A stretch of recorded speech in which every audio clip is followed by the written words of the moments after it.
Saya sebelum menyampaikan firman, saya menyanyi satu pujian sebelum saya menguraikan kebenaran firman Tuhan pada pagi hari ini.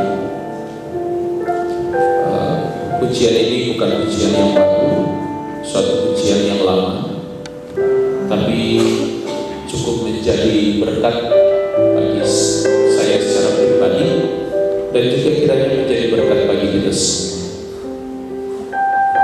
Saudara bisa ikuti dengan terus. Selain Kau tiada yang lain, ada padaku di surga.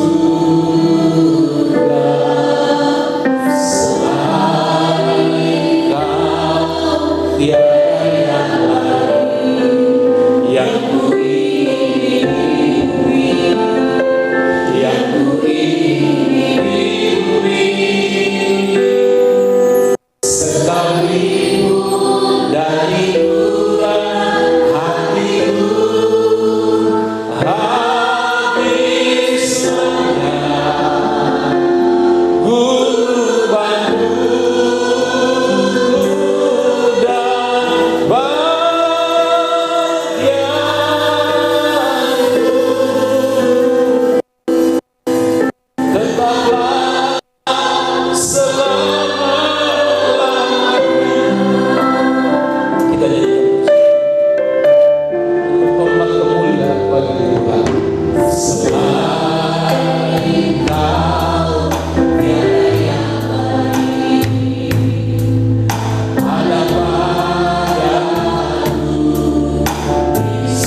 menghidupi, menghayati lirik kalimat demi kalimat dari pujian ini.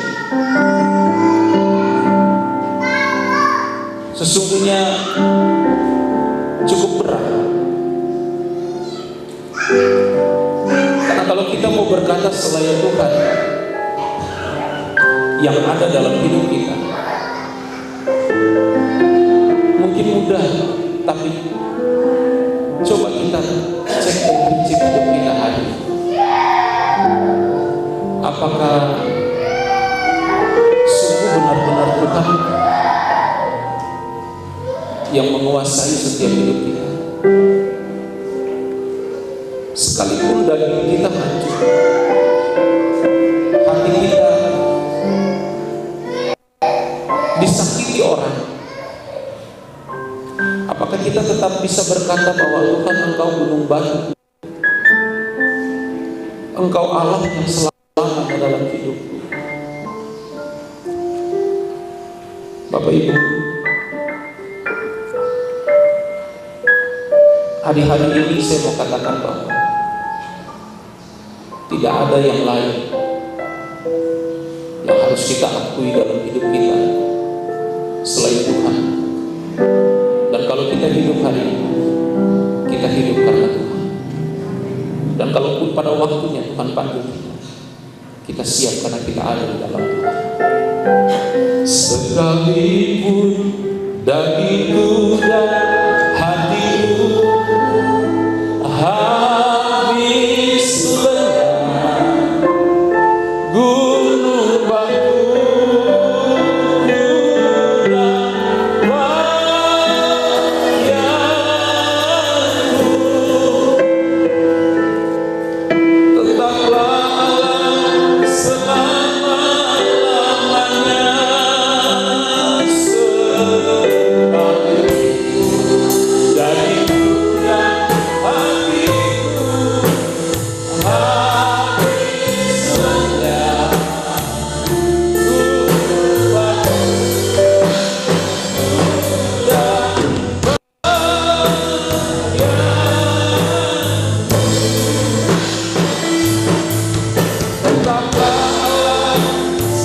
wayangku tetaplah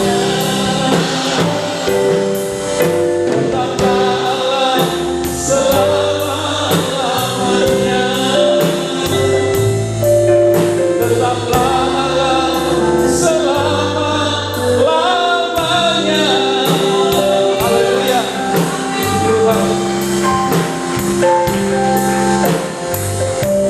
Kita buka kitab Mazmur.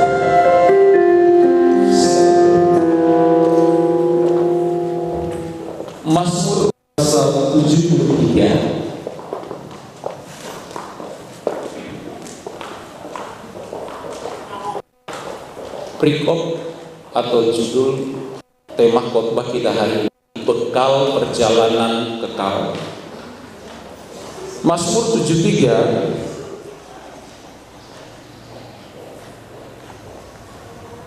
ayatnya yang ke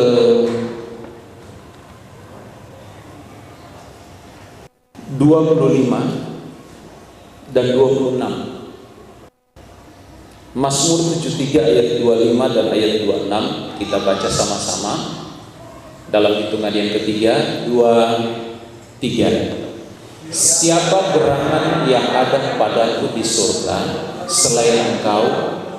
Selain Engkau tidak ada yang kuingini di bumi. Ayat 26, 23. Sekalipun dagingku dan hatiku habis lenyap, gunung batuku dan bagian tetaplah Allah selama-lamanya. Bapak Ibu jemaat yang diberkati, kalau kita bertolak dari kitab Mazmur, tentu kitab ini sebagian besar adalah puji-pujian pengagungan bangsa Israel kepada Allah yang hidup. Selain puji-pujian kepada Allah yang hidup, di dalam Mazmur juga ada doa-doa yang dinaikkan oleh bangsa Israel ketika mereka berdoa. Bahkan seorang teolog, seorang hamba Tuhan di abad 16, abad 17, Martin Luther pernah berkata begini, jika dia membaca kitab Mazmur, dia dapat melihat bagaimana hati dari orang-orang kudusnya Tuhan. Artinya bahwa bagi Martin Luther ketika dia membaca kitab Mazmur, dia melihat suatu berkat yang dahsyat yang dia dapat kekuatan di dalamnya, di mana dalam kitab Mazmur mengungkapkan isi hati, kedalaman hati dari orang-orang kudus yang telah merasakan bagaimana dahsyatnya pertolongan Tuhan dalam hidup mereka. Itu Martin Luther. Sedangkan seorang hamba Tuhan lain, John Calvin misalnya, seorang teolog juga, dia katakan begini, ketika dia membaca kitab Mazmur, dia ibarat berdiri di sebuah cermin yang besar. Dia melihat hidupnya tentang apa dan bagaimana kebaikan Tuhan yang telah Tuhan kerjakan dalam kehidupan pribadi dari John Calvin. Artinya bagi John Calvin, di mana Allah memperlihatkan bagaimana kasih Allah, kerinduan Allah untuk mau dekat dengan umatnya. Dan John Calvin berkata, ibarat berdiri di depan cermin dan melihat dirinya seakan-akan tidak punya apa-apa selain karena Allah yang besar. Selain karena Allah yang besar. Bapak Ibu, dari dua tokoh teolog, dua orang hamba Tuhan yang hebat, yang luar biasa yang Tuhan pakai, bagaimana dengan keadaan kita ketika kita membaca kitab Mazmur hari ini? Om, saya jarang buka kitab Mazmur.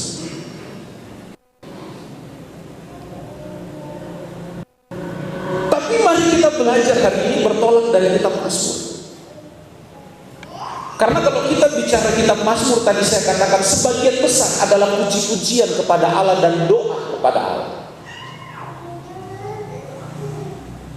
Dan di dalam kitab Mazmur ini terkandung bagaimana orang-orang yang telah mengalami kedahsyatan Tuhan dalam hidup mereka.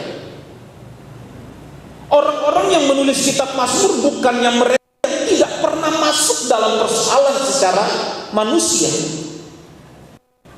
Orang-orang yang menulis kitab Mazmur bukan berarti mereka tidak pun luput dari persoalan malapetaka, pergumulan yang pun sama dengan kita alami. Contoh misalnya Musa. Musa menulis kitab Mazmur karena dalam kitab Mazmur ada banyak orang yang menulisnya. Salah satu Musa. Nah, tulisan Musa dimasukkan dalam kitab Mazmur. Tulisan Musa itu, Musa menulis 1000 tahun kurang lebih sebelum Yesus lahir.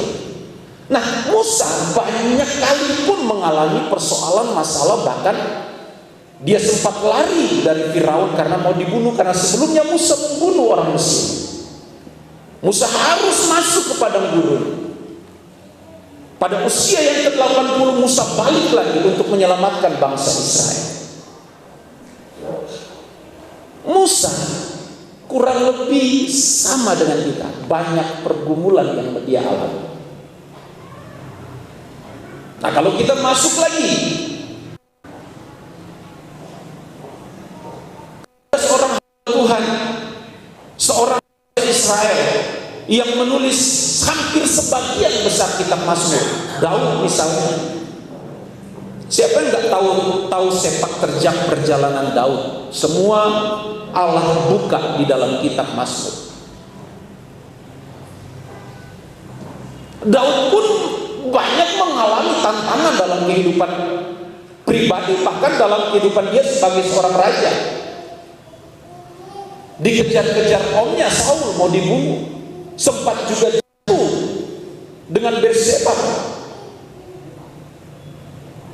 Daud pun banyak kekurangannya kalau kita melihat sosok tokoh dari seorang raja Israel yang sampai hari ini disegani, bahkan namanya berdahsyat dalam Alkitab, Daud misalnya. Belum tokoh-tokoh Alkitab yang lain yang menulis kitab Mazmur. Salomo juga menulis kitab Mazmur. Esra juga menulis kitab Mazmur. Anak-anak Korah, anak-anak Asaf atau Bani Korah dan Bani Asaf pun mereka menulis kitab Mazmur.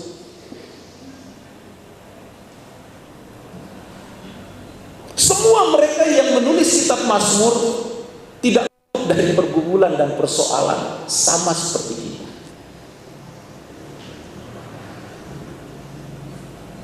Tapi kenapa nama mereka bisa tercatat abadi dalam Alkitab? Nah, itu kan pertanyaannya.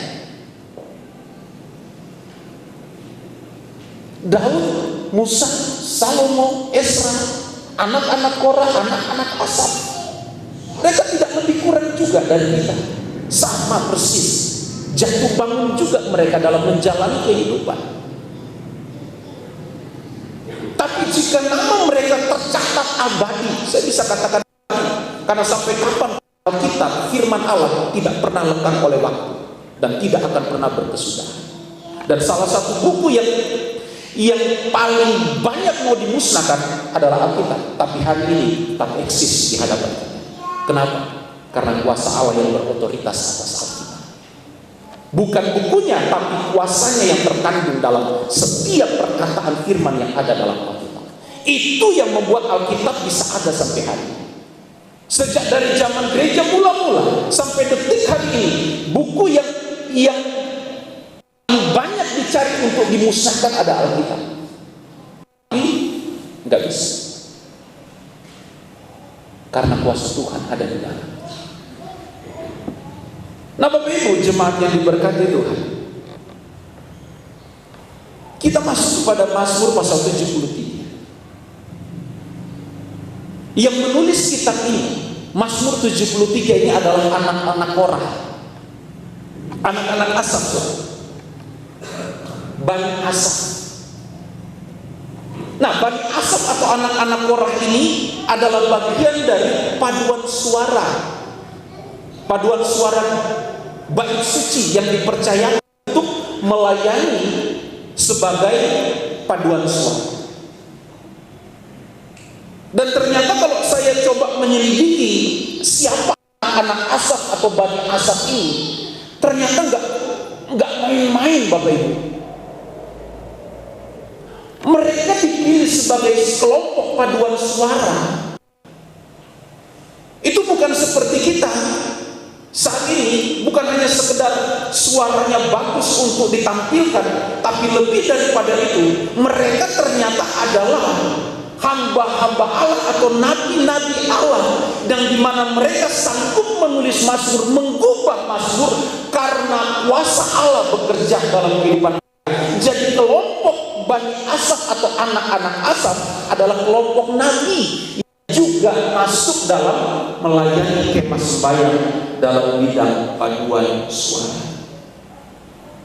Artinya apa? Sebelum saya masuk lebih jauh, Tuhan bisa kita siapa saja dalam talenta kita apapun itu. Tuhan bisa pakai. Jangan saudara berpikir, saya hanya singer song, cukup suara bagus dan tidak fals. Engkau bisa dipakai Tuhan lebih daripada itu. Tuhan bisa pergunakan kita sebagai alatnya untuk menyampaikan maksud Tuhan dalam kehidupan kita hari-hari. Nah, anak-anak Asaf adalah nabi-nabi yang luar biasa yang Tuhan pakai hari ini.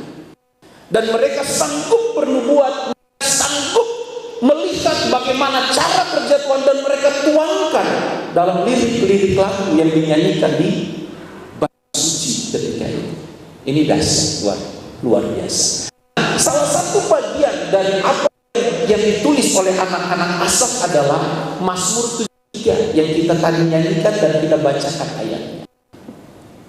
Nah, kalau sudah Bapak Ibu perhatikan ayat 25, anak-anak Korah bernubuat, anak-anak Korah menyampaikan, anak-anak Asaf menyampaikan bagaimana dahsyatnya pekerjaan Tuhan, pertolongan Tuhan yang mereka telah alami. Dan dari pasal 7 ayat 25 ayat 26, sebenarnya ayat ini berbicara tentang bagaimana kala yang Allah siapkan dalam kehidupan setiap kita yang sungguh-sungguh ada di sehingga ayat pasal 73 ayat 25 anak-anak Asaf ngomong begini, siapa gerangan yang ada padaku di sorga selain engkau. Artinya bahwa ketika anak-anak Asaf ini melihat suatu penglihatan yang diizinkan Allah untuk mereka alami, yang mereka lihat adalah bagaimana sosok Allah yang dahsyat, satu-satunya yang dilihat oleh anak-anak Asaf ketika mereka melihat suatu penglihatan yang dahsyat yang terjadi di surga. Bahwa di surga ada suatu pribadi yang hidup, di surga ada suatu pribadi yang ajaib, di surga ada suatu pribadi yang tak terhampiri, di surga ada suatu pribadi yang tidak bisa diselami oleh akal dan pikiran manusia. Sehingga dalam keterbatasan anak-anak Asaf dalam menulis Mazmur 73, mereka hanya bisa berkata, siapa gerangan yang ada padaku di surga selain engkau ya Allah. Siapakah gerangan yang ada padaku? Artinya dari kata-kata sederhana ini saya boleh menyimpulkan dengan pemahaman saya bahwa kalimat ini bisa berbicara tentang bahwa hanya Tuhan yang dapat menjadi jaminan hidupku selama ada di dunia, untuk aku kemudian nanti ada bersama-sama Tuhan dalam kekekalan. Hanya Tuhan yang bisa menjadi jaminan kekal dalam kehidupan perjalanan saya selama di dunia ini, untuk nanti kemudian aku pun bersama Allah yang ada di dalam kerajaan.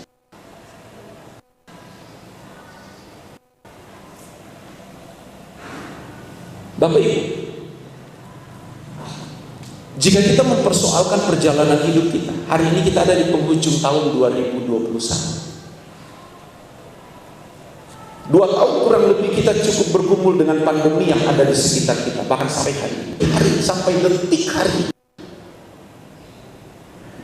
Kita harus akui bahwa semua karena perlindungan, cinta, dan kasih Tuhan dalam hidup kita.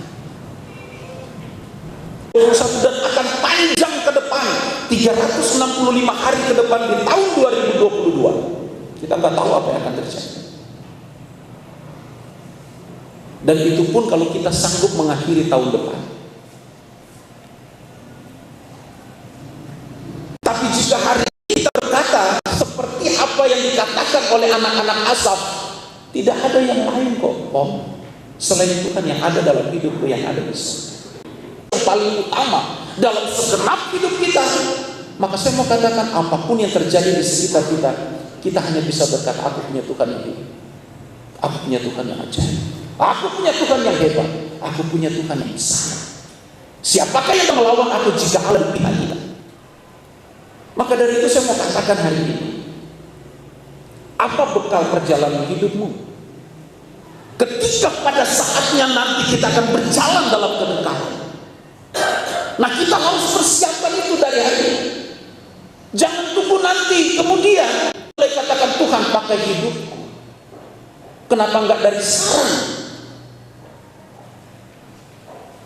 Karena perjalanan hidup dalam kekekalan itu yang harus kita persoalkan dalam kehidupan kita hari-hari ini. Kalau kita punya 70-80, kalau itu Alkitab kitab Mazmur katakan, tapi pernah nggak kita mempersoalkan suatu perjalanan hidup yang nanti kemudian yang akan kita hadapi, yang ujungnya tidak berkesudahan?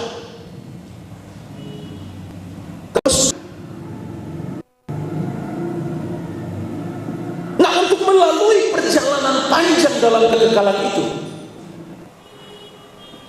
pembekalan itu mulai dari saat ini. Karena ketika kita selesai mengakhiri hidup, tidak ada perubahan apa-apa lagi ketika kita sudah selesai atas dunia ini. Tidak ada kesempatan untuk kita memperbaharui keadaan ketika kita sudah ada dalam dunia orang mati, nggak ada. Salah dan dosa kita ketika kita ada dalam kehidupan dunia orang mati, nggak ada.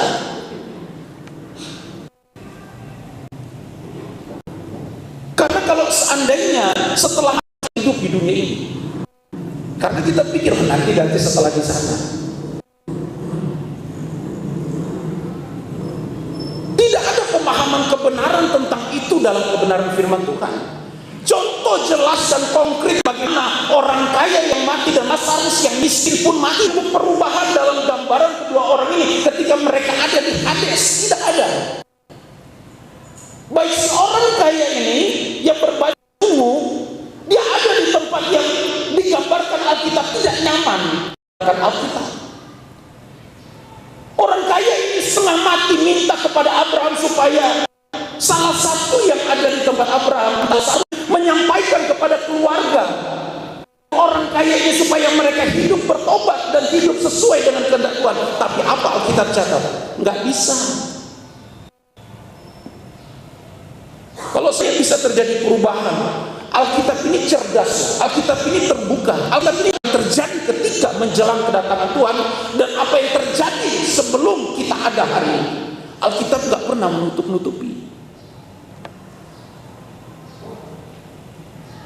Tuhan nggak pernah menutup-nutupi apa yang terjadi. Dia menggambarkan bahwa ketika kita ada di dunia orang mati, tidak ada perubahan apa-apa di sana.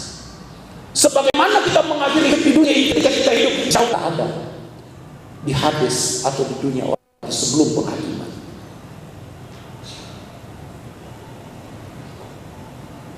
Jadi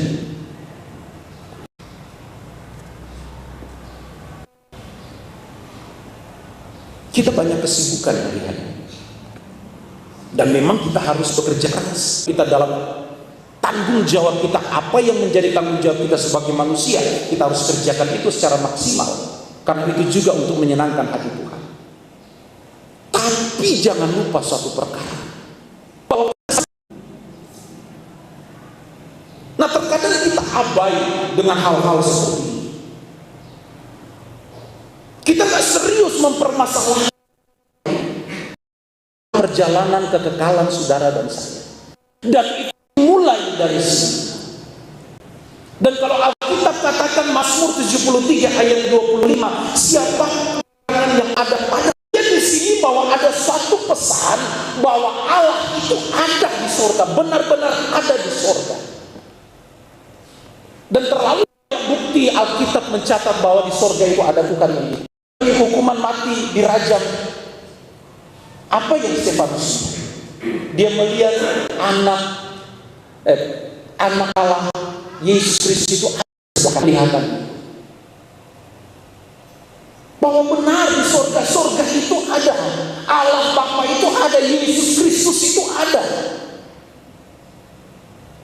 Nah, kalau kita memahami bahwa ada pribadi namanya Yesus kita untuk mendorong, memacu hidup kita untuk selalu mengandalkan dan menempatkan Tuhan di posisi yang paling utama dalam hidup kita. Karena hanya Tuhanlah bekal yang indah dalam perjalanan. Harta, kekayaan, kekuatan, profesi, jabatan kita nggak bisa menjadi bekal untuk kita berjalan dalam kekekalan, nggak bisa. Itu semua hanya tidak berarti, satu pun tidak berarti.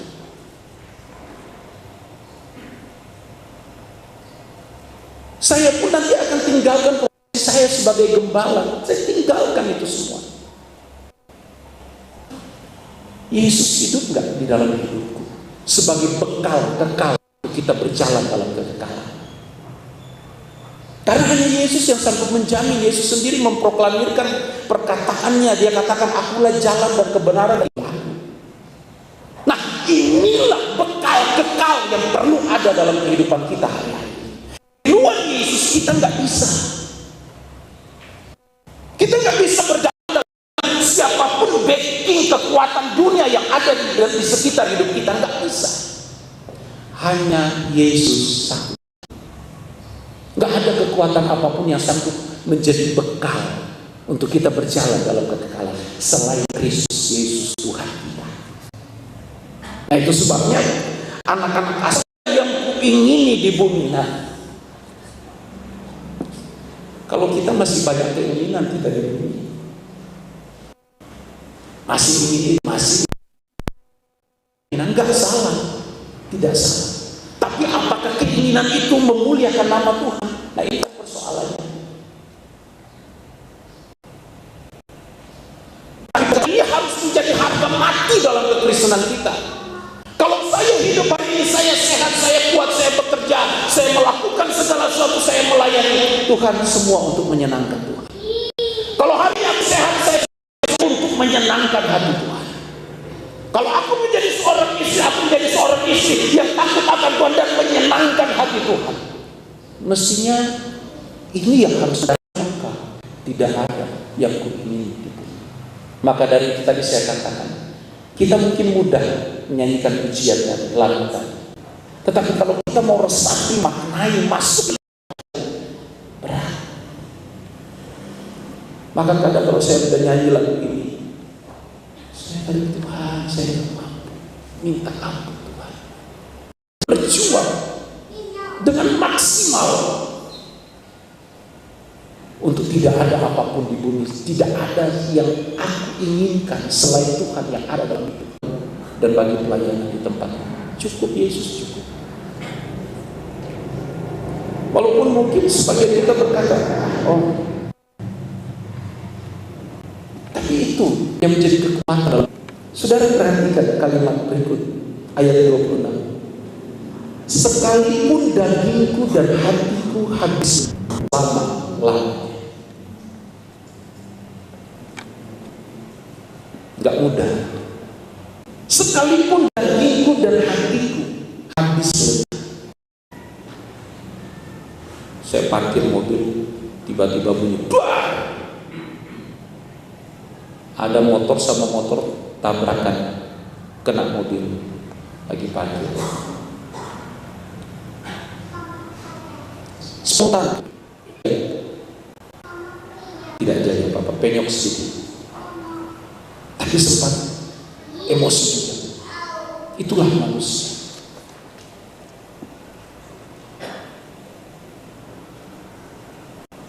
Tidak apa-apa, selain satu punya sepeda motor gak bisa, roda depan gak bisa jalan.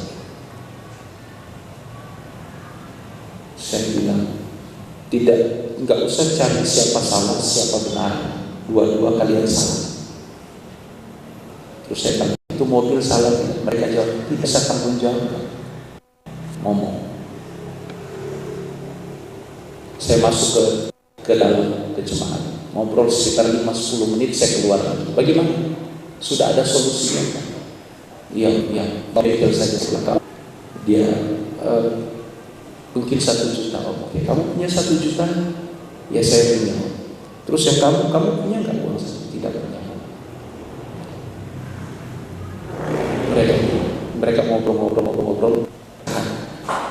Saya kembalikan kuncinya. Terus yang satu, jadi saya yang satu tidak bisa. Oke, begitu sudah. Karena kamu tidak bisa, maka semua tidak bisa. Kamu pulang dan jangan berbuat dosa lagi. Yang satu antara bersyukur, bersukacita, mau terima kasih. Saya bilang, oke, saya yang terima kasih sama kalian karena saya belajar dari peristiwa ini. Kadang kita berontak kalau daging kita ini disakiti orang lain. Baru daging, belum hati. Wah. Kalau daging kita bisa melihat reaksi dari waktu. Kata Asih, hati-hati kalau nyanyi sekarang. Kenapa Om? Biar Tante Asih tidak nyanyi tapi suara hati bisa kedengaran. Karena terlalu peka. Dagingku hancur, hatiku engkau tetap Allah dalam hidupku. Artinya sebelum kita dibuat jahat oleh orang lain, tidak usah membalas kejahatan dengan kejahatan. Libatkan Allah dalam segala perkara, lepaskan pengampunan, maka Allah akan bertindak sebagai jaga hidup kita. Dia akan berperang. Sekalipun dagingku dan hatiku habis lenyap, Tuhan harus menjadi gunung batu, bagian yang tidak terpisahkan dari kekristenan kita, karena Dia adalah Tuhan. Jadi dua ayat ini sebenarnya cukup menjadi berkat, kekuatan, dan juga sekaligus menemplah kita bahwa untuk berjalan dalam kekekalan tanpa Tuhan menjadi bekal. Dan melalui Asaf hari ini kita cukup diingatkan, kita cukup dibentuk, kita cukup ditempa, kita cukup ditegur hari ini. Adakah Tuhan di atas segala-galanya dalam kehidupan rumah tangga kita? Adakah Tuhan di atas segala-galanya dalam setiap bentuk aktivitas dan pekerjaan kita? Ini menjadi PR buat kita. Tapi kalau coba saya cerita dari kitab Mazmur 91, atau seandainya kita menempatkan Allah di posisi paling utama dalam hidup kita, apa Alkitab catat? Saudara perhatikan ayat pertama Mazmur 9. Malam dalam naungan yang maha kuasa akan berkata kepada Tuhan, tempat perlindunganku dan kubu pertahananku, Allah yang kupercayai. Pemazmur dalam pasal 9, dia katakan orang yang duduk dalam lindungan yang maha tinggi dan bermalam dalam naungan yang maha kuasa. Artinya menggambarkan bahwa keadaan pemazmur dalam segala perkara. Dan ayat 2, pemazmur memproklamasikan bahwa engkaulah Allah satu-satunya yang aku percaya dalam hidupku. Sehingga ketika ini terjadi satu ayat 2, saudara perhatikan 14, 15 dan 16, di sana respon Tuhan begini Bapak Ibu. Bila sungguh hatinya melekat kepadamu, maka aku akan meluputkannya. Aku akan membentengi namaku, meluputkan dan membentengi orang-orang yang mengandalkan Tuhan. Saudara, mungkin ada keluarga kita di sekitar gunung yang meletus kemarin, Semeru. Ya. Saya lihat di YouTube. Malah petaka bisa datang kapan saja. Bencana bisa terjadi kapan saja. Tapi jika kita, Pak Bu, nggak usah takut dengan segala sesuatu yang terjadi atas dunia. Tuhan tahu bagaimana cara Tuhan untuk membentengi dan memproteksi. Jelas Alkitab, aku akan meluputkan dan membentengi. Sebab orang ini terus ayat 15. Bila ia berseru kepadaku, aku akan menjawab dan aku akan menyertai dia dalam kesesakan. Aku akan meluputkan dan memuliakan hidupnya. Kita semua butuh dan rindu. Tapi persoalannya, Allah menjadi bekal dalam hidup kita atau bukan? Itu problem yang harus kita percaya. Maka dari lalu saya katakan, tidak perlu ragu dengan penyertaan Tuhan, tidak perlu ragu dengan berkat Tuhan, tidak perlu ragu dengan pemeliharaan Tuhan. Yang pasti adalah, jangan saudara tanya Tuhan mengenal kita atau tidak. Tuhan kenal siapa kita. Persoalannya kita kenal Tuhan enggak? Panjang umur akan kukenyangkan dia dan akan kuperlihatkan kepadanya keselamatan daripada. Bapak Ibu, namun yang pasti satu kali kita akan selesai atas dunia. Dan untuk berjalan dalam perjalanan yang panjang yang tidak berkesudahan, tidak di kemudian ketika kita selesai atas dunia, tapi penentuannya adalah hari. Selama sisa waktu umur ini, kita dengan kekal agar kita sanggup berjalan dalam kekekalan yang diinginkan oleh Tuhan itu. Jangan sebelum kita masuk tahun yang baru, bawa hidup kita lebih indah lagi di dalam Tuhan. Kalau Tuhan sudah kemurahan, bukan karena kuat dan gagah kita, tapi karena kemurahan Tuhan dalam hidup kita. Maka dari itu Bapak Ibu, yakinkan kalau kita berjalan dalam perjalanan kekal bersama dengan Tuhan. Karena kalau kita bicara perjalanan hidup kekal, ada kekal di tempat yang tidak kita ingin. Yang Alkitab katakan, gambarkan, di sana terdapat kertak gigi dan rapat tangis. Tahun, tidak 10 tahun, tidak 100 tahun, tapi kekal abadi. Dijauhkan berjuang bekal hidup dengan bekal yang indah, yang seturut kehendak Tuhan, untuk kita bisa berjalan bersama dengan kiranya kita memaknai perjamuan kudus ini. Dan ini adalah perjamuan kudus yang terakhir tahun ini. Berat melewati tahun ini, dan saya bisa merasakan itu juga. Apalagi saudara, kita semua